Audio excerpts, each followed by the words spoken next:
Well, the CDC's new recommended guidelines for the childhood vaccine schedule sparked a hot topic of conversation among parents and experts. Our Ella Rhodes talked with both to hear what they have to say about these changes.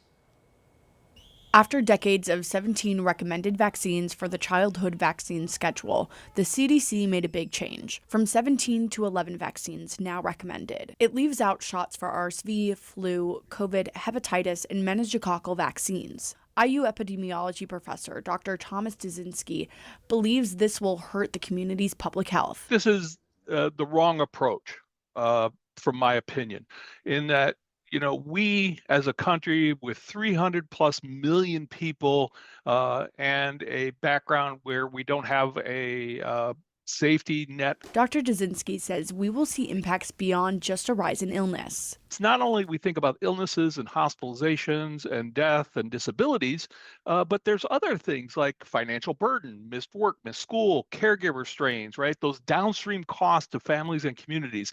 Mom of three, Brianna Glenn, welcomes the new guidelines. It should just be more informed consent for parents. And if they decide to continue to vaccinate, that's totally fine. And if they choose not to, that should be fine as well. Glenn says after her sister died from a 2-month-old vaccine, her perspective changed. I think that it's definitely confusing, especially for parents that, new parents. Mom of two, Jessica and Jimmy, finds the new guidelines concerning. A lot of different emotions. I felt like kind of sad, a little angry, a little bit scared for my girls. At 4 years old, Jenny contracted meningitis, in a coma for days.